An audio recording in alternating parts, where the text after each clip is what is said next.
정말 보잘것없는 인생이었습니다. 아브라함 별 볼 일 없었습니다. 오늘 아침에 죄송합니다. 우리 아들 얘기 자꾸 해서 그냥 걔가 한 얘기가 딱 맞는 것 같아서 아브라함을 딱 세 음절로 표현하더라고요. 따라하겠습니다. 찌질맨. 엄청 찌질하대. 어떻게 마누라를 아내를 팔아먹는다고. 그 찌질맨을 불러다가 하나님께서 하나님처럼 살아가는 사람을 만드셨어요. 네 아들 독자 이삭을 내게 바쳐라 했더니 바쳐요. 광신도여서가 아니었습니다. 믿음이 있었기 때문이에요. 이 아들은 하나님이 언약으로 주신 아들이다.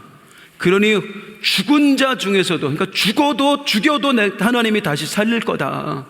그 믿음으로 아들을 바친 거예요. 그러니까 이 정도로 아브라함의 믿음이 성장한 거예요. 그 찌질맨이. 그래서 하나님이 뭐라고 말씀하셨어요?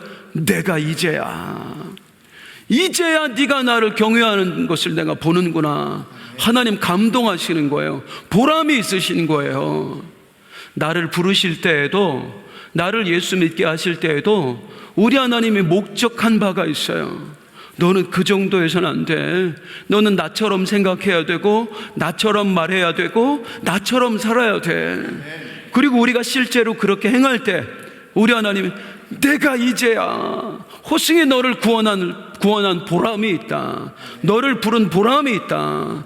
그렇게 하시는 하나님이세요. 아브라함에게 그 일을 이루어내신 하나님께서 우리를 통해서도 동일한 역사 이루어내실 줄로 믿습니다. 그런데 무엇보다도 아브라함이 독자 이삭을 제물로 바친 이 사건은 예수님의 십자가 사건을 예표합니다. 모리아산에서 아브라함이 아들을 제물로 바치려고 했듯이 우리 하나님께서 십자가에서 당신의 아들을 제물로 죽이셨어요. 자, 이삭이 제물되어야 했지만 어린 양이 제물이 되었죠. 대신해서. 그래서 여호와 이레라고 부른다고요. 창세기 22장 13절 같이 볼게요. 시작. 아브라함이 눈을 들어 살펴본즉 한 수량이 있는데 불이 숲에 걸려있는지라 아브라함이 가서 그 수량을 가져다가 아들을 대신하여 번제로 드렸더라. 너희를 향한 다른 제물이 예비되어 있다. 그래서 여호와 이레잖아요. 그러니까 진짜 여호와 이레의 뜻은 하나님께서 내 삶의 응답을 준비하셨다, 축복을 준비하셨다, 이런 뜻이 아니라 하나님이 너를 위해 구원자이신 예수를 준비했다. 이게 진짜 여호와 이레의 뜻이에요. 그래서 창세기 22장 2절에 보면은요, 시작. 여호와께서 이르시되 내 아들 내 사랑하는 독자 이삭을 데리고 모리아 땅으로 가서 내가 일러준 한 산 거기서 그를 번제로 드리라. 내 아들 내 사랑하는 독자 이삭을 제물로 바쳐라. 얼마나 잔인한 말이에요. 그런데 이게 우리 하나님의 마음이에요. 누구를 향한? 하나님의 독생자 예수님, 내 아들, 내 사랑하는 독자 예수, 이게 하나님의 마음이었어요. 그 예수님을 제물로 준비를 해놓고 네 아들, 네 사랑하는 독자 이삭을 바쳐라 하신 것입니다. 그만큼 하나님이 절실한 마음으로 당신의 아들을 우리에게 주신 거예요. 왜요? 우리에게는 예수님 못지않게 하나님 눈에는 예수님 못지않게 우리도 사랑스러운 거예요. 아멘. 예수님만큼 우리가 귀한 거예요. 아멘. 이 보잘것없는 인생들이, 이 찌질한 사람들이. 그래서 우리를 이렇게 부릅니다. 우리의 값어치가 어느 정도냐면 나는 예수님 짤이다. 시작. 나는 예수님 짤이다. 나는 무려 예수님 짤입니다. 내 목숨의 값어치, 예수님만큼의 값어치가 있어요. 누가 보실 때? 하나님 보시기에. 이 사실을 깨달으면 어떤 어려움이 와도 스스로 목숨을 끊을 수가 없습니다. 내 목숨의 값어치가 예수님 짤인데 어떻게 스스로 목숨을 끊어낼 수 있어요? 혹시 이 자리에 온갖 어려움으로, 혹시 우울증으로 혹시 자살을 생각하시는 분 계십니까? 주님의 이름으로 여러분들에게 말씀드립니다. 여러분 목숨값 예수님 목숨값이에요. 함부로 여기지 마세요. 끝까지 살아내십시오. 하나님의 은혜 베푸실 줄로 믿습니다. 자, 이제 이 아브라함의 인생을 보면 그 찌질한 사람이 하나님이 내가 이제야 할 정도로 믿음이 성장한 것을 보니 누가 대단해요? 아브라함이 대단해요? 아니에요. 계속 봤지만 믿었다가 안 믿었다가 믿었다가 안 믿었다가 아내도 무려 몇 번이나 팔아먹어요? 2번이나 팔아먹어요. 그래서 이 시대의 청년이 찌질남이라고 부를 정도, 그 못난 인생을 이 위대한 믿음의 조상으로 만들어내신 분은 우리 하나님이십니다. 다 하나님이 하셨어요. 한 번 더 외치겠습니다. 주님이 하십니다. 주님이 하십니다. 이제 우리 하나님께서 만들어내신 그 아브라함의 마지막을 잠깐 보도록 하겠습니다. 인생의 마지막에 아브라함이 한 일들이 있습니다. 이제 그 다음 이야기 때문에 좀 알아야 될 것 같아서 말씀드려요. 첫 번째, 인생의 말년에 아브라함은 그랄 왕 아비멜렉에게, 아비멜렉이 누군지 혹시 기억나세요? 두 번째로 아내 팔아먹었던 남자, 그 사람이 아비멜렉입니다. 이 아비멜렉에게 암양 새끼 7마리를 주고 조그만 땅덩어리를 하나 삽니다. 그게 브엘세바입니다. 그리고 이제 자기 아내 사라가 죽었을 때 사라를 이렇게 묻을 매장지가 필요하잖아요. 이 사람들은 땅을 파서 묻는 게 아니라 이제 굴에 매장을 했거든요. 그래서 막벨라 굴이라고 하는 것을 하나 삽니다. 브엘세바 막벨라 굴. 하나님께서 이 땅을 너희에게 주리라, 너에게 주리라, 네 눈에 보이는 모든 것을 주리라 했는데 실제적으로 공식적인 아브라함의 소유는 딱 요거 두 개밖에 없어요. 브엘세바하고 막벨라 굴. 그 의미는 좀 이따 말씀드릴게요. 또 아브라함은 인생의 말년에 뭐 하냐면 자기 아들의 신부감을 직접 자기가 찾아서 선택을 해서 아들을 맺어줍니다. 이 과정에 있어서요, 종을 보내는데 자신은 가지 않아요. 물론 나이 먹어서 갈 수도 없는 상황이었지만 단 한 번도 고향 땅으로 가지 않아요. 근데 하나님의 약속하신 이 땅 떠나지 않겠다는 그 약속을 지키는 거예요. 그리고 자기 아들도 보내지 않아요. 그 정도로 하나님의 언약을 소중히 여기는 사람이 되었습니다. 그리고 이제 또 아브라함이 사라가 죽은 후에 이 영감님 무슨 힘이 그렇게 넘치시는지 또 한 번 장가를 가세요. 그래서 거기서 아들을 6명을 낳습니다. 이 6명 하나하나가 거대한 민족이 됩니다. 그 아들 중에 나오는 민족이 미디안 족속이에요. 그러니까 내가 열방의 아버지, 열국의 아버지가 되게 하리라 라는 약속을 하나님이 실현시켜 주신 거예요. 자, 그리고 175세에 죽고 자기 아내가 장사된 막벨라 굴에 함께 장사가 됩니다. 여기서 이제 막벨라 굴을 산 그 행동에 대해서 잠깐 설명을 드릴게요. 이제 어디에 있는, 그러니까 어느 땅에 있는 굴을 산 거예요? 가나안 땅에 있는 굴을 산 거예요. 아내도 죽었어요. 이제 나도 나이 많아서 이제 언제 죽을지 소망도 없어요. 그런데 여기다가 내 시신을 묻고 여기다가 내 아내의 시신을 묻어달라는 거예요. 어떻게 보면 하나님이 언약을 이루어 주시지 않은 것 같거든요. 이 땅을 너희에게 주리라 했는데 브엘세바 말고는 아무것도 안 두셨거든요. 그런데도 나를 이 땅에 묻어달라. 무슨 의미겠습니까? 나는 죽어서라도 언약의 성취를 보겠다는 거예요. 그래서 아브라함의 인생 말년에 보는 믿음은 뭐냐면은 나는 이제 하나님의 약속이면 충분하다. 약속을 이루어 주든지 안 이루어지 그건 상관없다. 인생을 통해서 배운 게 뭐냐면 하나님은 내가 원하는 때 약속을 이루어 주시는 분이 아니라 당신이 정하신 때, 가장 알맞은 때, 가장 좋은 때 약속을 이루어 주시는 분이시더라. 그러니까 언젠가는 이루어 주실 것이니 이미 약속은 성취한 거나 다름없다. 그래서 하나님이 이 가나안 땅을 아직 안 주셨음에도 불구하고 받은 줄로 믿는 거예요. 나는 하나님의 약속이면 충분합니다. 우리에게 이 믿음 있기를 원합니다. 성취는 하나님이 알아서 하시는 거예요. 그때가 가장 정확한 때인 줄로 믿습니다. 그러니까 이미 우리는 받은 거예요. 뭘 받았으면, 하나님께 약속을 받았으면 이미 성취는 이루어진 거예요. 적당한 때, 알맞은 때 하실 거니까.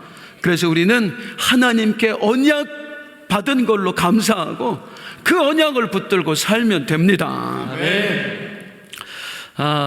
이제 이 아브라함의 이야기를 마치고 이제 그 다음으로 넘어가야 될 것 같습니다. 창세기는 아브라함의 이야기가 마쳐지면 이삭의 이야기를 하고요, 그 다음에 야곱의 이야기를 하고요, 그리고 이어서 요셉의 이야기를 합니다. 이 네 명의 족장이라고 하는데요, 이들의 특징이 있습니다. 먼저 아브라함은 그 인생 전체가 뭘 보여주냐면, 믿지 않는 사람을 하나님께서 부르셔서 어떻게 씨름하시고 어떻게 다듬어내셔서 그에게 믿음을 갖게 하시고 결국에는 하나님이 원하시는 수준까지 자라게 하시느냐. 그러니까 부르심으로부터 성화까지 그 전체의 과정을 보여주는 게 아브라함의 인생입니다. 그리고 이제 그 다음 세 사람은 이제 신자된 사람들의 삶, 하나님을 믿게 된 사람들의 삶을 보여주는 거야. 먼저 이삭은 어떤 신자, 어떤 성도의 삶을 보여주냐면, 하나님의 이끄심을 다 믿어버리고 그 하나님께 자기의 모든 삶을 맡겨버린 삶, 그리고 하나님 이끄시는 대로 따라가는 삶, 그런 사람들의 삶이 어떻게 되는가 하는 걸 보여주는 게 이삭의 삶이에요. 야곱의 삶은 정반대입니다. 신자는 되었지만, 하나님은 믿었지만 하나님의 이끄심을 전적으로 신뢰하지 못해요. 그리고 이제 모든 걸 내가 만들려고 그래요. 장자권도 내가 차지하려고, 재산도 내가 만들려고 하고, 장가도 내가 하려고 하고, 그런 인생이 얼마나 비참한가를 보여주는 게 야곱의 인생이에요. 똑같은 성도의 삶인데, 마지막 요셉은 성도로서 하나님처럼 사는 게 어떤 건지, 예수님처럼 사는 게 어떤 건지, 그걸 보여주는 게 바로 요셉의 삶입니다. 이 시각을 가지고 아브라함의 이야기를 읽고 이삭과 야곱과 요셉의 이야기를 읽으면 이제 성경이 조금 더 눈에 들어오실 거예요. 그래서 이번에는, 오늘은 뭐 어쩔 수 없어요, 시간상 이삭까지만 하겠습니다. 그 다음은 나중에 또 기회가 되면 하도록 하겠습니다. 이삭은 아브라함의 모든 것을 물려받습니다. 제가 오늘 조금 죄송한데 한 주간 이 집회를 참석했다는 것을 전제로 해서 제가 말씀을 전하다 보니까 충분히 이렇게 다 설명을 안 하고 그냥 넘어가는 부분이 있어요. 그래서 오늘만 참석하신 분들은 무슨 말인지 조금 헷갈리실 수도 있는데 이해를 좀 부탁드립니다. 다 설명할 수는 없습니다. 나중에 영상으로 보시면 돼요. 자, 아브라함이 낳은 아들 이삭의 이름의 뜻이 뭘까요? 따라하겠습니다. 웃음. 또 하나, 웃는 자. 이게 이삭의 이름의 뜻이에요. 왜 이런 이름을 갖게 되었을까요? 자, 창세기 17장 17절입니다. 하나님께서 나타나서 내년 이맘때 너에게 아들이 있으리라 하시니까, 시작. 아브라함이 엎드려 있으며 마음속으로 이르되 100세 된 사람이 어찌 자식을 낳을까? 사라는 90세니 어찌 출산하리요 하고. 아브라함이 웃었어요. 이거 무슨 의미예요? 비웃음이에요? 비웃음이에요? 비웃은 거예요. 하나님의 말씀하시는데도 비웃었어요. 사라는 어땠을까요? 사라 18장 12절입니다. 시작. 사라가 속으로 웃고 이르되 내가 노쇠하였고 내 주인도 늙었으니 내게 무슨 즐거움이 있으리요. 사라도 웃었대요. 사라의 웃음은 어떤 웃음이에요? 비웃음이에요? 비웃음이에요? 비웃음이에요. 무려 하나님이 말씀하시는데 조롱했어요. 그런데 그 일이 실제가 된 겁니다. 하나님이 언약을 이루어 주시는 거예요. 그래서 이삭이 태어났을 때 사라가 뭐라고 하느냐면 21장 5절 6절 시작. 아브라함이 그의 아들 이삭이 그에게 나타날 때에 백세라 사라가 이르되 하나님이 나를 웃게 하시니 듣는 자가 다 나와 함께 웃으리로다. 너무 좋아서 웃었어요. 하나님이 나를 웃게 하셨다. 그래서 아들 이름을 웃음이라고 줘요. 우리 이름으로 제일 비슷한 거는 미소 정도 될래나? 아니, 그거보다 훨씬 더 너무 기뻤던 거예요. 여기서 보여지는 우리 하나님의 모습은 어떤 하나님이세요? 비웃음을 진짜 웃음으로 바꿔주시는 하나님이에요. 그게 우리 하나님이세요. 우리가 하나님을 믿지 못할 때, 또 하나님 속상하죠. 우리가 하나님을 믿지 못한다는 것은 하나님을 비웃는 거예요. 그런데 그 비웃는 우리에게 응답을 주셔서 그 응답 가운데 기뻐할 수 있도록, 우리를 진짜로 웃을 수 있도록 만들어주시는 분, 그분이 우리 하나님이신 줄로 믿습니다. 아멘. 그 일이 우리 인생에 수없이 이루어지지 않았어요? 우리는 못 믿었어요. 하나님을 비웃었어요. 그런데 하나님이 응답하셨고 기적을 베푸셨고 나로 이제 웃게 하신 줄로 믿습니다. 아멘. 그런데 한번 따라 하실래요? 그건 그거고. 그건 그거고. 다시 그건 그거고. 그건 그거고. 뭘 말씀드리고 싶으냐면 비웃었어요. 그런데도 하나님은 그 언약을 이루어 주셔서 진짜로 웃게 만드세요. 그런데 이 비웃은 대가는 치르게 만드십니다. 비웃은 대가는 치르게 만드십니다. 어떻게 만드시죠? 사라가 이삭을 낳고 웃음이라고 이제 이름을 지었잖아요. 아들을 낳고. 그랬더니 내 목숨 같은 이 아들을 이스마엘이 비웃는 거예요. 내가 행한 대로 그대로 당하는 거예요. 이게 인생의 이치입니다. 우리가 신앙생활 하면서 실수하는 건 뭐냐면 하나님이 우리를 용서하신다. 용서하시지요. 어떤 죄라도 용서하시는 하나님이십니다. 우리가 회개하면 용서해 주세요. 용서한다는 의미를 우리는 착각을 해요. 아무 벌도 안 주는 걸로. 그렇지 않습니다. 용서는 용서고 벌은 벌이에요. 죄값은 감당을 해야 돼요. 그게 무슨 용서입니까? 우리가 자식 키울 때 그렇게 하잖아요. 자식이 잘못했어요. 때로는 매를 들고 혼을 내요. 그럼 용서하지 않은 건가요? 용서한 거예요. 오히려 매를 들었다는 이유는 용서의 마음으로 때린 거예요. 왜? 잘 되라고. 하나님 안에서도 그런 일이 빈번하게 일어납니다. 우리가 무언가를 잘못했을 때 하나님 용서해 주십니다. 아무 일도 없이 그냥 지나간다고 생각하지 마세요. 그 대가를 치르게 하세요. 그러면서 하나님이 우리를 다듬어 가시는 거예요. 그래서 죄를 지을 때 그리스도의 이 사실을 모르니까 우리가 죄를 가볍게 여기는 거예요. 하나님은 뭐든지 용서해 주시는데 회개 기도만 하면 용서해 주시는데 정말 용서는 해 주십니다. 그런데 죄값은 치르게 만드십니다. 그래서 죄의 유혹이 올 때 이 사실을 믿고요, 두렵고 떨림을 항상 대해야 돼요. 하나님 앞에서 죄와 피 흘리기까지 싸워야 됩니다. 나를 지켜내야 될 줄로 믿습니다. 자, 이 이삭은 어떻게 살면서 어떤 일이 있었죠? 아브라함에게 믿음이지만 참 이삭에게는 이루 말할 수 없는 사건입니다. 무려 아버지가 나를 제물로 바쳐요. 하나님한테. 어느 날 이삭아 가자. 그때 이삭을 데려가는데요, 등에 땔감까지 다 지고 가래요. 나 불태워 죽일 거를 거기다가 자식한테 지금 들려 매가지고 모리아산으로 데리고 가는 거예요. 와, 이때 이삭의 나이가 몇 살이었을까요? 성경에는 안 나와요. 그 정도 이 땔감 나무 해보셨지요? 성도님들, 무지하게 무겁습니다. 나무 생각보다 무거워요. 그런데 그 사람 하나를 완전히 소각시킬 정도의 그 양의 그 나무를 지고 간다고 생각을 해보세요. 장정이 아니면 불가능해요. 그것도 또 힘도 세야 돼요. 그 이야기는 나이도 충분히 먹었고 한 20대 최소한 20대 중반은 되었고 다른 사람보다 힘도 좀 있었을 것 같고 그 짐을 지고 그냥 묵묵히 아버지를 따라갑니다. 아버지 따라가는 중에 물어보지도 않아. 딱 한마디 물어봅니다. 창세기 22장 7절. 나를 이제 죽이러 가는 아버지한테 뭐라고 물어보냐면, 시작. 이삭이 그 아버지 아브라함에게 말하여 이르되 내 아버지와 하니 그가 이르되 내 아들아 내가 여기 있노라. 이삭이 이르되 불과 나무는 있거니와 번제할 양은 어디 있나이까.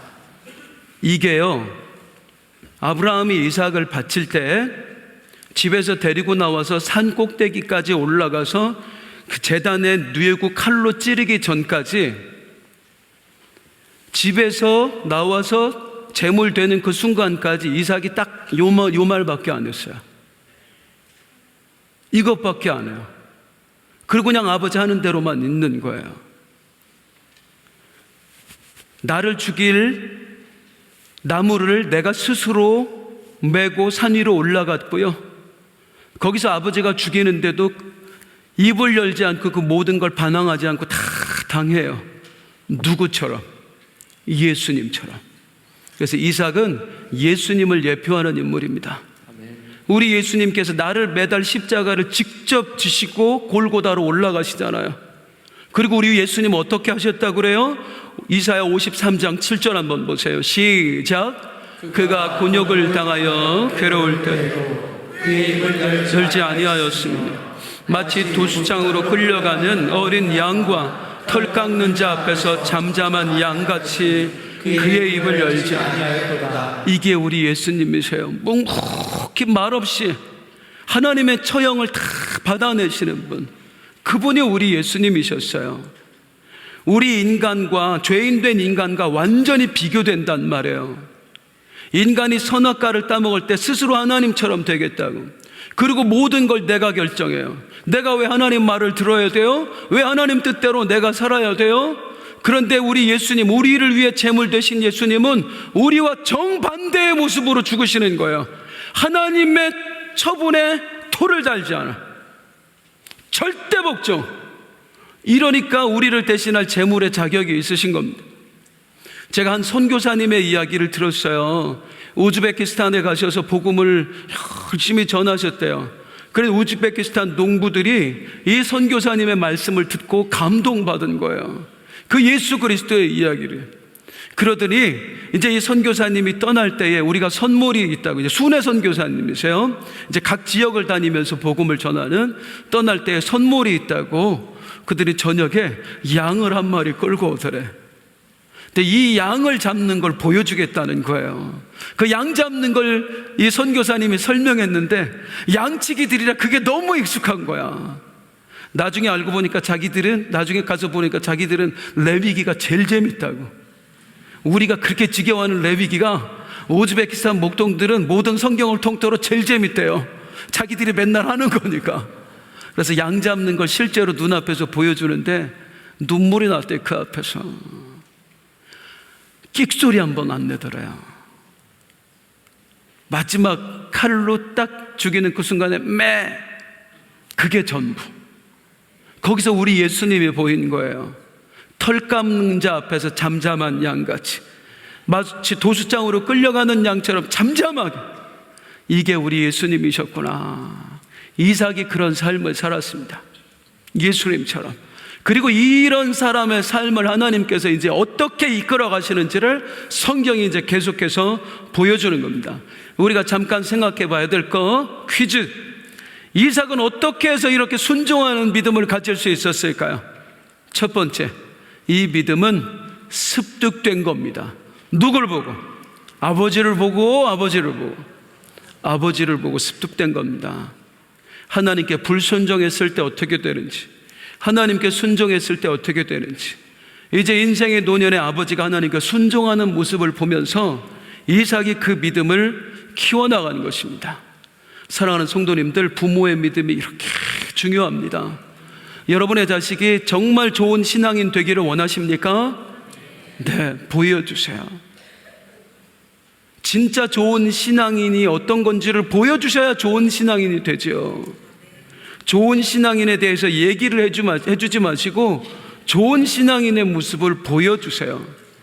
여기는 그런 분 안 계시겠습니다만은 제가 우리 부모님들께 혹시라도 간곡하게 부탁드립니다. 절대로 자식들 앞에서 교회 사람들 흉보지 마세요. 교인들, 특히 목사님들, 전도사님들 흉보지 마세요. 아이들의 마음속에 반감이 생겨요. 기독교인들에 대한. 저 장로님이 우리 아버지 엄마 속상하게 했대. 저 목사님이 그런 실수를 했대. 이게 쌓이고 쌓이면 불신이 생겨요. 특별히 목회자에 대한 불신이 생기면 어떤 현상이 생기겠습니까? 말씀이 안 들어와요. 아우, 저 목사님 그런 짓 해놓고 말씀이 안 들어와요. 그러니 무엇으로 믿음이 생기고 무엇으로 자라느냐고요. 혹시 흉볼 일이 있으시면 비닐봉지를 뒤집어 쓰세요. 그리고 목을 꽉 졸라매세요. 이렇게 죽지 않을 정도로만. 그리고 이제 거기서 하시면 됩니다. 자식을 정말로 사랑하시면 늘 좋은 얘기만 해주세요. 예, 목사님에 대해서 좋은 얘기, 장로님들에 대해서 좋은 얘기. 애들이 밥 먹는데 막 듣고 있는데 흉보다가 아니야, 사실 그냥 우리가 교회가 걱정돼서 하는 얘기니까 그냥 듣지만 어떻게 안 들어, 귀가 뚫렸는데. 평생의 좋은 얘기. 그래야 자식의 믿음이 만들어집니다. 자, 아브라함을 통해 습득된 믿음이고요. 이삭에 어떻게 이렇게 순종할 수 있는 믿음 가지냐, 이렇게 타고났습니다. 그냥 이삭은 뭐냐면 절대적으로 아버지를 의지하는 성품이 있어요. 좋은 거 아니에요. 그렇게 살라고 말하는 거 아닙니다. 이삭의 독특성이에요. 파파보이라고 그래요. 그냥 뭐든지 아버지가 다 해줘. 형하고 불화가 생겼을 때도 아버지가 그거를 다 중재시켜주고요. 결혼도 아버지가 시켜주고요. 나중에 재산도요, 지가 번 게 아니라 다 아버지가 물려줘요. 이삭의 삶은 그냥 뭐든지 아버지가 다 해주는 거예요. 참 못났다. 그런데 이삭의 삶을 통해서 하나님이 우리에게 원하시는 건 뭐냐면 육신의 아버지를 말하는 게 아니고 하나님 아버지 앞에서 그렇게 해라. 네가 뭔가를 만들려고 하지 말고 하나님 아버지 앞에서 파파보이가 되라. 하나님을 의존해라. 그래서 하나님이 네 삶을 이끌어 가시는 걸 경험해라. 파파보이 되세요. 우리 하나님 앞에서 평생 파파보이로 살아가세요.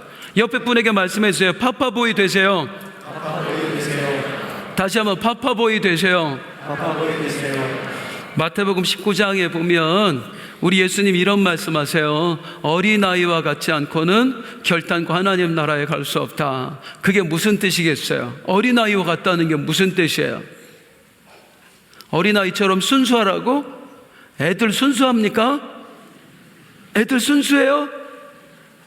뭐가 순수해요?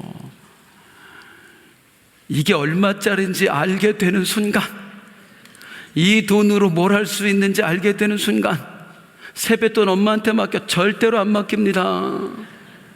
예, 모르는 사람 앞에 가서도 막 세배하려고 그래요. 절대 순수하지 않아요. 순수해라 라고 얘기하는 게 아니고, 어린아이와 같지 않고는, 어린아이는 뭐예요? 혼자 못 살아가요. 혼자 못 살아가고 모든 걸 부모에게 의존해요. 그렇지 않고는 결단코 하나님 나라에 갈 수 없다는 것입니다. 네 힘으로 네 노력으로 구원받을 수 있는 게 아니다. 하나님이 하신다. 그러니 하나님 앞에서 파파보이가 되라. 이게 이제 이삭 삶의 전체가 주는 메시지입니다. 자, 이제 이삭이 결혼하는 이야기를 잠깐 말씀을 드리는데, 이삭 결혼도 누가 시켜줬다고요? 아버지가 시켜줘요. 지가 한 거 아무것도 없어요. 아버지가 어느 날 계획을 세워요. 내가 이 녀석을 결혼을 시켜야 되겠다. 계획을 세우는데 그냥 아무 데서나 고르는 게 아니라 내 고향, 내 친척 중에서 내가 이 아이의 배필을 좀 찾아야 되겠다 하고 다짐을 합니다. 그리고 나서 아들도 안 보내고 본인이 가지도 않고 자기의 종 엘리에셀을 보냅니다. 가서 우리 아들의 신부감 좀 찾아오라고. 그러니까 이 엘리에셀이 갈 때 그냥 가는 게 아니라 온갖 좋은 것, 금은보화 뭐 그런 걸 다 가지고 가요. 그렇게 가서 엘리에셀이 아브라함이 가라는 곳에 가서 거기서 리브가라고 하는 이삭의 장래, 이삭의 신부감이 되는 여자를 우물가에서 만나게 됩니다. 그리고 세상에 그 우물가에서 내가 여차저차 해서 이렇게 해가지고 여기 왔다고. 그런데 처자가 그런 것 같다고. 세상에 이 말에 리브가가 감동을 받아요. 그래서 내가 이 사람의 주인에게 시집을 가야 되겠다. 그 마음을 거기서 먹어요. 사기꾼인지 어떻게 알아요? 그런데 거기서 감동이 돼가지고 그렇게 다짐을 해요. 그리고 나서 이 엘리에셀을 따라옵니다. 따라오는데 오다 보니까 미리 소식을 받은 이삭이 멀리 동구밭까지 나와 있는 거예요. 그리고 첫눈에 반합니다. 엄마한테 소개시켜주고 둘이 이제 결혼을 해서 사랑하며 살았더라. 이게 이삭이 결혼한 이야기예요. 그런데 이 이삭과 리브가가 결혼한 이야기에도 영적인 의미가 담겨 있겠지요. 우리가 아담에게서 하와가 나온 이야기도 보니까 하나님은 왜 이런 식으로 여자를 만들었지? 무슨 갈빗대에서 여자를 취해서 여자를 만들지? 그러고 보니까 거기에 우리의 구원 이야기를 담아놓은 거잖아요. 예수 신랑에게서 신부된 교회가 어떻게 탄생하게 되는가? 아담이 깊이 잠들었던 것처럼 우리 예수님이 잠드셨어요? 죽으셨어요? 아담의 옆구리에서 갈빗대를 취한 것처럼 우리 예수님의 옆구리에서 물과 피를 다 쏟게 하셨어요. 그리고 나서 아담이 신부를 얻었고 하와를, 예수님이 신부된 교회를 얻으신 거예요. 그리고 둘이 연합하여 한 몸이 될지라. 우리와 예수 그리스도가 한 몸이 됐잖아요. 예수님이 머리, 우리가 몸 하나로 연합됐잖아요. 아담과 하와 부부 탄생 이야기는 예수님에게서 교회가 어떻게 탄생하는가, 믿는 자가 어떻게 탄생하나 그 이야기였습니다. 이삭과 리브가의 결혼 이야기도 똑같습니다. 특별히 하나님께서는 창세기에 이 구원의 메시지를 많이 심어놓으셨어요. 이삭과 리브가 결혼한 이야기도 예수 신랑과 신부된 우리가 결혼하는 이야기예요. 어떻게 이어지는지 한번 볼까요? 표로 확인을 해드리겠습니다. 이삭과 리브가 어떻게 결혼하냐면 아버지 아브라함의 아버지가 결혼 계획을 세워요. 본인이 세우는 게 아니라. 그리고 누구 중에 신부감을 골라요? 내 친족의 딸들 중에서 고르기로 작정을 합니다. 그리고 누구를 보내냐면 종 엘리에셀을 보냅니다. 모든 좋은 것을 다 딸려서 보내요. 그랬더니 리브가를 만나서 누가 설득을 해? 이 엘리에셀이 마음을 설득을 해서 감동시키는 거예요. 그리고 리브가가 그 엘리에셀에게 감동되어 쫓아와서 신랑인 이삭을 만나 결혼하여 둘이 이제 사랑하게 되었더라. 그 얘기입니다. 오른쪽에 보세요. 하나님께서 구원 계획을 세우세요. 아버지 하나님. 그리고 누구 중에? 택한 백성 중에입니다. 창세전에 선택하신 사람 중에서예요. 그리고 누구를 보내서요? 창세 중에 선택된 사람에게 보혜사 성령님을 보내십니다. 우리 에베소서 말씀드렸지요? 하늘에 신령한 모든 복을 성령님께 들려서 보내시는 거예요. 그걸 들고 성령님이 우리를 찾아오셔서 우리 각 사람의 마음을 감동하시는 거예요. 믿어야지. 너는 하나님의 사람이야. 예수 믿어야 천국 갈 수 있어. 거기에 우리가 감동이 돼. 그리고 나서 우리가 교회에 나와 이제 누구를 만나게 되는 거예요? 예수라고 하는 신랑을 만나서 함께 사랑의 교제를 나누는 이야기. 이게 우리들의 이야기이고 이게 바로 이삭과 리브가의 결혼 이야기입니다. 이어지지요? 이제 이해가 되시지요? 성경에서 신랑 신부 이야기가 나오면 주의 깊게 봐주세요. 여기에는 어떤 영적 비밀이 담겨 있을까? 그리고 혹시 깨달아지는 게 있으면 저한테도 좀 알려주시면 감사하겠습니다. 그런데 엘리에셀이 리브가를 찾아갔을 때 어디서 만날게요? 우물에서 만날게요? 우물에서 만날게요? 우물에서 만납니다. 이렇게 성경을 보다 보면 이렇게 우물에서 남자 여자가 이렇게 썸씽이 이루어지는 경우가 굉장히 많아요. 우리나라 조선시대에 물레방앗간 그 정도 생각하시면 되겠습니다. 엘리에셀과 리브가도 이 우물가에서 만나서 이삭과 리브가가 결혼하게 되고요. 야곱도 라헬을 만날 때 우물가에서 만납니다. 모세도 아내 십보라를 만날 때 우물가에서 만나요. 그래서 성경이 계속해서 우리를 이게 힌트를 줘요. 우물은 신랑과 신부가 만나는 곳이야. 이런 힌트를 준 다음에 신약으로 쭉 넘어가는 거예요. 그리고 신약에서 진짜 신랑을 만나는 여자가 생깁니다. 사마리아 여인이에요. 사마리아 여인이 그때 어떤 상태였어요? 남자를 5이나 바꿨는데도 도대체 내 신랑이 누구일까? 누가 내 신랑일까? 할 때 진짜 신랑이신 예수님을 우물가에서 만나게 되는 거잖아요. 성경이 그렇게 이어지는 겁니다. 그래서 우리에게 가르쳐 주는 건 뭐냐면 뭐 이렇게 만난다가 아니라 너의 진짜 신랑은 예수 그리스도다. 평생 예수만 사랑하고 예수 붙들고 살아라. 그걸 우리 성경이 우리에게 알려주시는 겁니다. 또 이삭과 리브가의 결혼에서 우리가 알아야 될 건 뭐냐면은 이 결혼 계획은 한치의 오차도 없이 성공했다는 것. 아브라함이 계획한 그대로 되었다는 것. 우리의 계획도, 우리의 구원도 마찬가지입니다. 하나님 계획하신 그대로 되어지는 줄로 믿습니다. 또한 중요한 것, 이 결혼에 있어서 이삭과 리브가가 결혼하는 데 있어서 신부된 리브가가 한 일이 없어요? 없어요. 그냥 설득되어서 쫓아왔고 만나고 엄마 만나러 가자니까 엄마 만나러 가고 너 나랑 결혼하자 하니까 결혼한 것뿐이에요. 이 리브가가 신부되는 일에 있어서 모든 일은 누가 다 했어요? 세 남자가 했습니다. 아브라함이 계획했고요, 실제로 가서 열심히 가서 설득한 거는 엘리에셀이 했고요, 그 다음에 실제로 신부로 사랑해서 맞아들이는 건 이삭이 했어요. 우리의 구원 어떻게 이루시죠? 성부, 성자, 성령님이 하시는 거예요.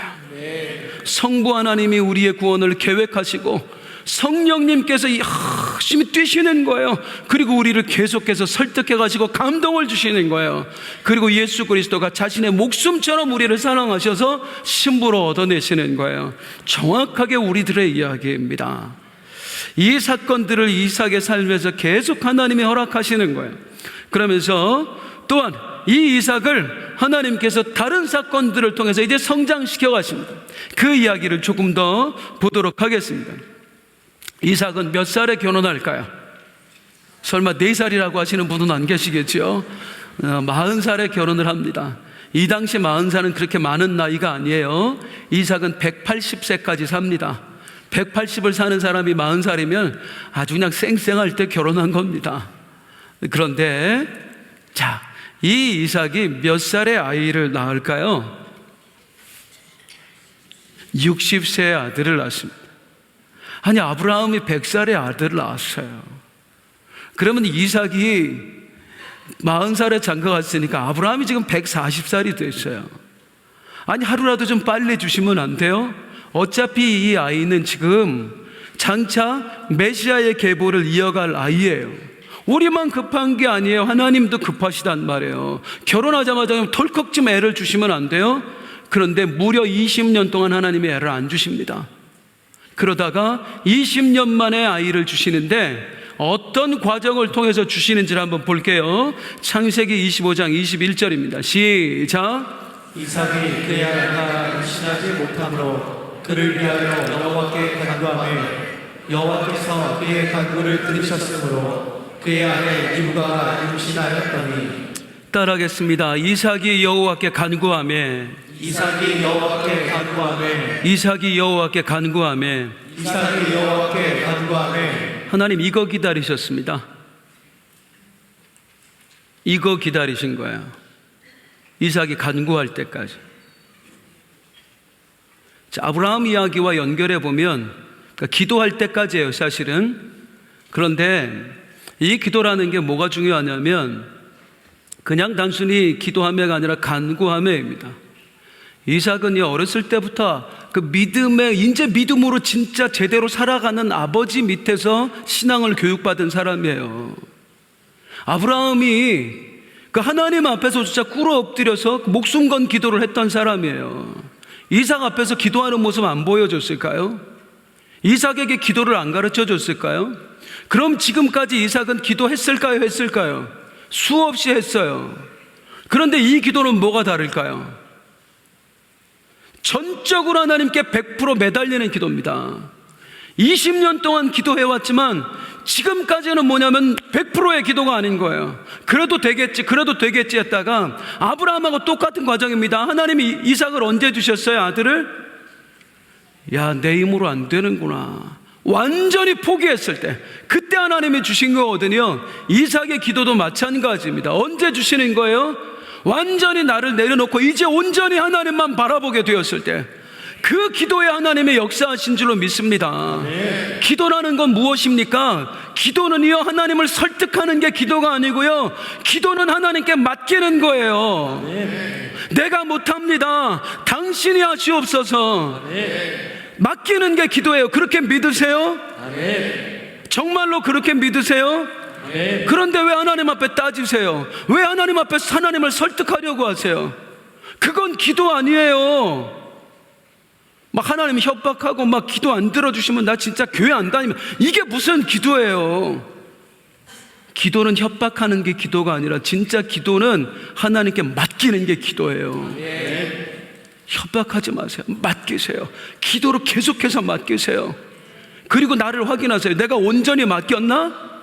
내가 하려고 그러는 건 아닐까? 내 욕심이 있는 건 아닐까? 내 노력으로 뭐가 내 재주로 하려고 하는 건 아닐까? 매일 나를 바라보면서 내가 진짜로 맡기는지, 내가 정말로 하나님만 바라보고 있는지 그걸 확인하시란 말이에요. 20년 걸렸어요. 모든 불순물 다 제거하고 진짜 하나님만 의지할 때까지, 진짜 하나님만 바라볼 때까지 20년 걸렸어요. 그리고 그때 하나님께서 아들을 선물로 주시는 겁니다. 꽃배기로 주셨어요? 쌍둥이 주셨습니다. 기도에 응답받기를 원하십니까? 진짜로 하나님만 보세요. 진짜로 하나님만 매달리세요. 옆에 분에게 하나님만 보세요. 하나님께만 매달리세요. 자, 이제 이삭에게 또 어떤 일이 있느냐면,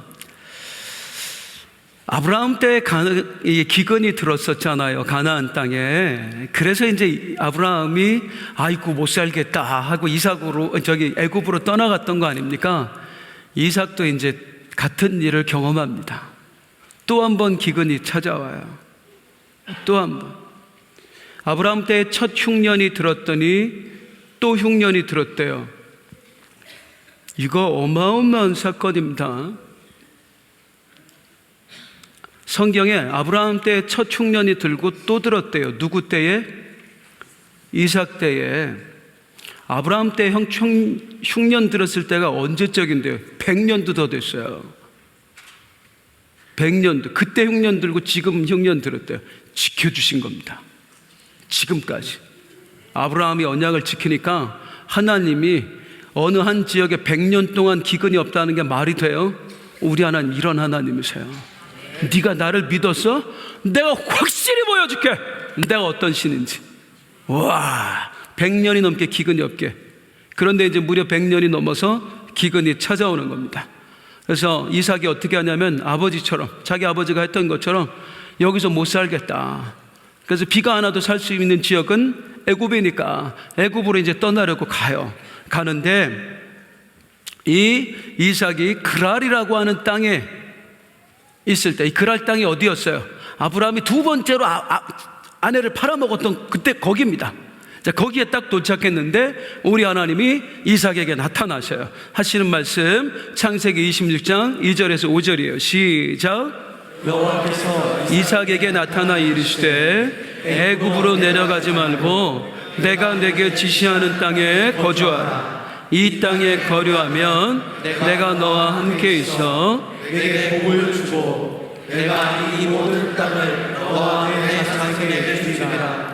내가 내 아버지 아브라함에게 맹세한 것을 이루어 내 자손을 하늘의 별과 같이 번성하게 하며 이 모든 땅을 내 자손에게 주리니 내 자손으로 말미암아 천하 만민이 복을 받으리라. 이는 아브라함이 내 말을 순종하고 내 명령과 내 계명과 내 율례와 내 법도를 지켰습니다 하시니라. 애굽으로 가지 말고 그냥 이 땅에 머물러 있어. 이게 하나님이 말씀하시는 거야. 그러면서 아브라함에게 하셨던 언약을 그대로 하시는데 저는 5절이 그렇게 감동이더라고요. 이는 아브라함이 내 말을 순종하고 내 명령과 내 계명과 내 율례와 내 법도를 지켰음이라 하시니라. 아브라함이 언제 그랬어요? 찌질남, 지독하게 안 믿었어요. 아브라함은 하나님을 믿었던 일보다 안 믿었던 적이 훨씬 더 많습니다.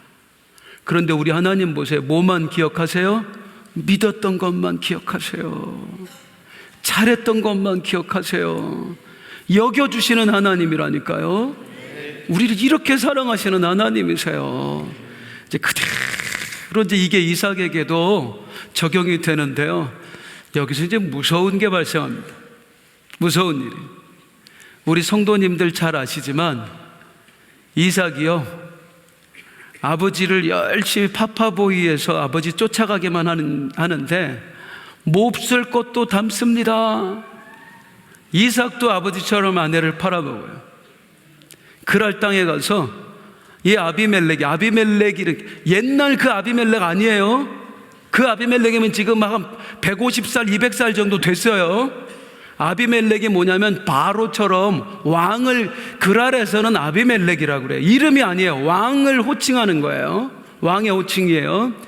이제 그랄 땅에 갔는데 걱정이 돼요. 리브가도 이뻤나 봐. 이 집 식구들은 하여튼 이쁜 여자만 좋아하는 것 같아요.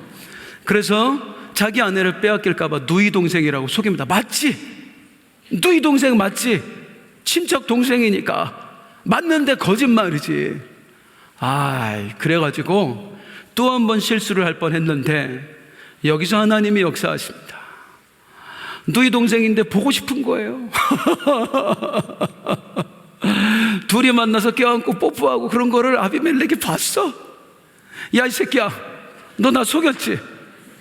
내가 임마 너 때문에 큰일 날 뻔했잖아. 아비멜렉이 안 건드려. 왜? 지 아버지한테 들었거든. 야, 나 옛날에 아브라함이라는 놈 아내를 건드리려고 그랬다가 죽을 뻔했다.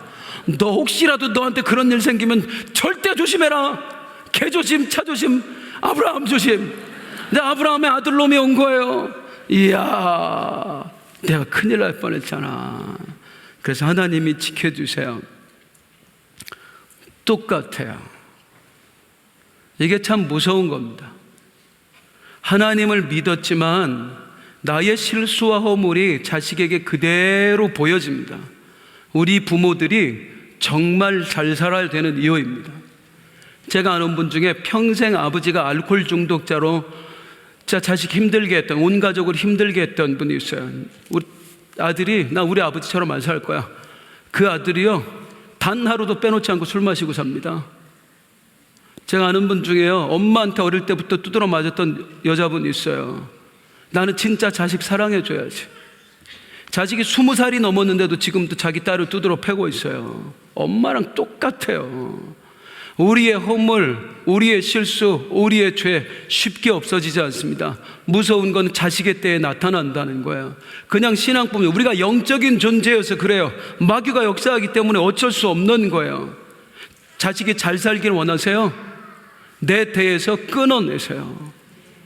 여러 중독, 알코올 중독, 도박 중독, 여러 가지 마약 중독이니 뭐니, 나는 하면서 내 자식은 안 그럴 거야. 천만의 말씀. 내 자식이 잘 살기를 원하면 내 대에서 목숨 걸고 끊으시라니까요. 내가 하는 걸 내 자식은 안 하겠지. 아니에요. 뭔가 유혹이 생길 때마다, 하고 싶은 막 욕망이 생길 때 도저히 못 견디겠으면 머릿속에 딱 뭘 떠올리시냐면, 내 아들이 나처럼 하고 있는 거 떠올리세요. 내 딸이 나처럼 하고 있는 거 떠올리세요. 내가 이 짓 하면 나중에 내 아들도 내 딸도 이 짓 할 거야.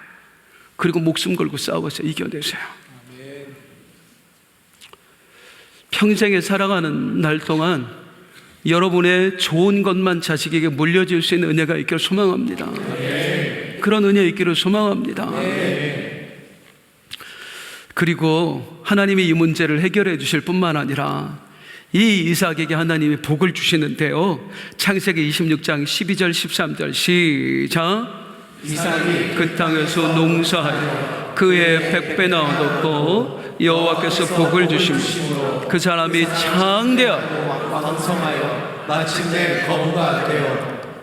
이야, 여기 성경에 보면 100배의 복을 받았다고 합니다. 100배의 복을. 실수 엄청나게 했죠. 근데 뭘 잘했다고 이게 100배의 복까지 주세요? 우리 하나님은요, 잘한 것만 보신다니까. 아브라함한테 그렇잖아요. 네 아버지가 나한테 얼마나 순종했는지 알아? 얼마나 의를 행했는 줄 알아? 이삭 잘못한 거 다 놔두시고 하나님이 딱 하나 보세요. 너 애굽으로 가지 마 했더니 안 간 거. 그리고 이 기근이 있는 땅에 그냥 머물러 산 거. 네가 나를 믿었니? 내 말을 지켰니? 나를 믿고 그렇게 했니? 기근 가운데 100배의 축복을 허락하시는 하나님. 복은 하나님이 주십니다. 하나님이 감동 주실 때 순종하세요. 순종 보시고 역사하실 줄로 믿습니다. 그런데 이제 복 주신 것 때문에 또 곤란함이 생겨요. 야, 이삭만 복을 받는 거야. 이 가뭄의 때에. 이 그랄 땅에 왔는데 다른 집은 안 되는데 이삭만 잘 되는 거예요. 다른 집은 손님이 없는데 우리 집만 손님이 계속 들어오는 거야. 시기, 질투 막 난리가 납니다. 그래서 이 아비멜렉의 종들이 와서 우물을 뺏어가요. 이때는 우물이 생명과도 같이요. 생명과 우물을 뺏어요. 먹고 살 수 없도록 무슨 양을 어떻게 키우겠어요? 이삭이 어떻게 하느냐? 진짜 바보 같습니다. 딴 데로 가요. 딴 데로 가서 뺏겨가지고 파면 또 나와. 근데 우물이 또 쓰잖아. 말이 됩니까?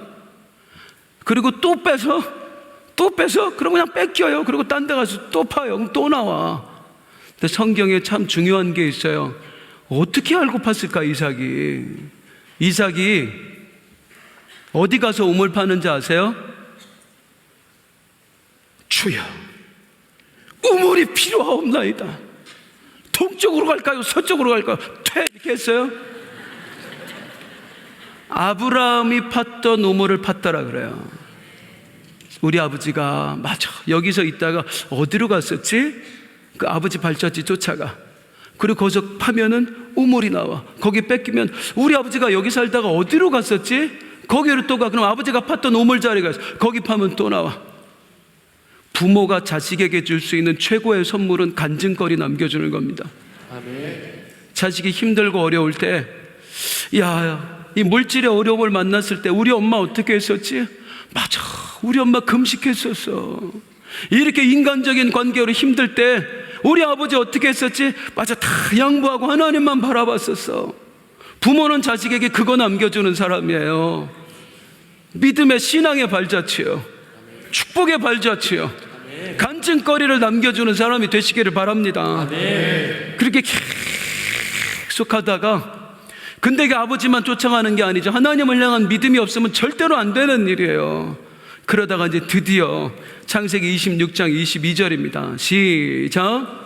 이삭이 거기서 옮겨 다른 우물을 팠더니 그들이 다투지 아니하였으므로 그 이름을 르호봇이라 하여 이르되 이제는 여호와께서 우리를 위하여 넓게 하셨으니 이 땅에서 우리가 번성하리라 하였더라. 뺏기면 다른 데로 가고 뺏기면 다른 데로, 뺏기면 다른 데로 가다가 거기서 옮겨 다른 우물을 팠더니 해요.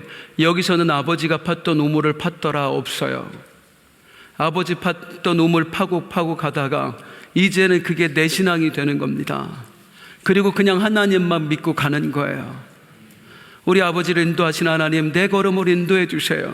어디로 갈지 갈 바를 알지 못하고 나아가지만 하나님 인도해 주실 줄로 믿습니다 했더니 어디에 딱 도착해서 우물을 팠더니 세상에 이 우물은 지금까지 팠던 우물과 달라. 엄청나게 많은 물이 나와. 그래서 넓다 해서 르호봇이에요. 크다 해서 르호봇이에요. 이게 우리 신앙인의 삶이에요. 성도님들, 늘 자식들을 축복할 때 저는 우리 아이들을 위해서 기도할 때마다 그렇게 기도하거든요. 우리 성도님들 아이들이 와서 기도해 달라고 하면, 하나님, 이 아이가 그 부모님이 가졌던 믿음보다 더 큰 믿음 갖게 하시고 그 부모님이 받은 복보다 더 큰 복을 받게 하여 주옵소서. 내 자식을 위해서도 그렇게 기도해 주세요. 하나님, 나보다 더 하나님 사랑하게 하시고 그래서 나보다 더 큰 복을 받게 하여 주옵소서. 부모가 잘못하는 게 뭐냐면은, 나는 하나님께 다 드리고 살았더니 지금 좀 즐기지 못한 게 후회가 되더라. 너는 아버지처럼 살지 말아라. 자식 망치는 거예요. 너는 나보다 더 드리고 살아라. 더 믿음으로 살아라. 그래서 더 복 받아라. 이게 진짜 부모예요. 아브라함에게서 이삭이 나왔습니다. 이 간증을 안고 이제 이삭은 어디로 가냐면 브엘세바로 가요. 브엘세바가 어디예요? 아버지가 가나안 땅에 처음으로 마련해 놓은 땅덩이, 돈 주고 암양 새끼 7마리 주고 돈 주고 산 진짜 자기네 땅, 거기로 가요. 이제 기근이 그쳤던 것 같아요. 그리고 이제 여기서 늙어 죽을 때까지 살아갑니다. 이 브엘세바에서. 그러면서 거기서 우리 하나님께서 아브라함에게 또 한 번 약속을 확인시켜 주시는데 24절입니다. 시작. 그 밤에 여호와께서 그에게 나타나 이르시되 나는 그의 아버지 아브라함의 하나님이니 두려워하지 말라. 내 종 아브라함을 위하여 내가 너와 함께 있어 내게 복을 주어 내 자손이 번성하게 하리라 하시니라. 이 약속을 받아요. 하나님으로부터 얼마나 감사한지. 그리고 자신의 지나온 삶을 또 이삭도 들여다보니까 너무너무 감사한 거예요. 아내를 팔아먹었는데 그 가운데서도 지켜두셨지요. 그 기근에서 안 떠난 게 뭐라고, 그거 하나님 보시고 축복해서 세상에 100배의 복을 주시고, 또 와서 우물을 빼앗으면 딴 데 가서 아니 아버지가 팠던 데라고 파면 무조건 나온다는 보장이 있습니까? 우물이 몇십 년 만에. 근데 또 나오고 또 나오고. 이제는 아버지 팠던 우물도 다 끝나 어디로 갈지 몰라서 하나님만 의지하고 갔더니 또 나오고. 그리고 약속 주시는 하나님, 이 앞에서 이삭이 어떻게 하느냐? 창세기 26장 25절입니다. 시작. 이삭이 그곳에 제단을 쌓고 여호와의 이름을 부르며 거기 장막을 쳤더니 이삭의 종들이 거기서도 우물을 팠더라. 이삭이 그곳에 제단을 쌓고 여호와의 이름을 부르며 했습니다. 이삭이 처음 쌓은 제단일까요? 절대 그럴 리가 없죠. 그런데 왜 이렇게 말할까요? 이제는 진짜 제단을 쌓았던 거예요. 제대로 된 제단. 오직 하나님만 보겠습니다. 오직 하나님만 위해서 살겠습니다. 여기 제단을 쌓고 해서 생각나는 사람 있지요? 아벨이잖아요. 예배에 목숨 바쳤던 사람, 하나님이 나의 주인이십니다. 나는 당신의 언약을 믿습니다. 여자의 우선 보내줄 줄로 믿습니다. 그거 믿다가 예배하고 죽은 사람, 그 아벨의 제사를 쌓는 거고, 여호와의 이름을 부르며 해서 생각나는 사람 없어요? 셋의 후손들이 그랬었잖아요. 그 설교 기억나십니까? 그들도 동일한 믿음, 당신만이 하나님이십니다. 당신의 언약을 붙들고 살겠습니다. 이 제단과 이 고백과 함께 이삭은 자신의 남은 삶을 예배자로 살아갑니다. 오직 하나님만 바라보는 사람으로. 솔직히 이 이삭의 삶을 보면은요, 만약에 드라마로 만든다 그러면 재미가 없어요. 뭐 클라이막스, 뭐 위기, 뭐 갈등, 그런 요소가 별로 없어요. 그냥 순탄해요. 반면에 야곱의 삶은 엄청나게 드라마틱합니다. 막 롤러코스터 타는 것 같아요. 재밌어요. 야곱 이야기는 진짜 재밌어요. 그럼 묻겠습니다. 이삭처럼 살고 싶으세요? 야곱처럼 살고 싶으세요? 재미없는 게 낫다고요. 재미없는 게. 내 인생, 우리 부모님들이 자식에게 제일 바라는 거 사실 그거 아니에요? 그냥 너는 좀 순탄하게 살았으면 좋겠다. 굴곡이 좀 없이 살았으면 좋겠다. 이 아버지처럼 망했다가 엎어졌다가 다시 일어났다 뭐 이런 거 하지 말고, 엄마처럼 이렇게 하지 말고 너는 좀 순탄하게 살았으면 좋겠다. 누가 우리에게 그런 마음 갖고 계시겠어요? 하나님 아버지예요. 너는 좀 순탄하게 살았으면 좋겠다. 누구처럼? 이삭처럼. 내가 지금 이쪽으로 가자 하면 네 하고, 저쪽으로 가자 하면 저쪽으로 가고, 이제부터 말하지 마라 하면 말 안 하고, 이제는 거기 멈춰라 하면 멈추고. 그런 인생에게 100배의 축복이 부어지는 거고, 그런 인생에게 파면 우물이 나고 파면 우물이 나고 하는 기적의 역사가 생겨나는 것입니다. 야곱이 되지 마시고요, 이삭이 되세요. 평생 하나님 안에서 파파보이로 사세요. 뭐 하면서? 예배하면서. 한 주간 은혜 주신 하나님께 박수로 영광 돌립니다. 할렐루야. 일어나서 함께 찬송하겠습니다. 오늘도 기도하고 가야 돼요. 기도로 주님 만나고 가셔야 돼요.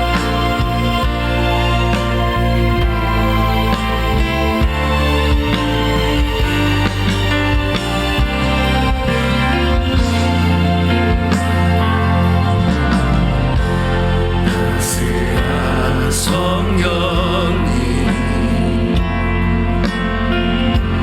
마음으로 보내 내 몸을 감싸며 주어지는 평안과 만족함을 느끼네. 사랑과 진리의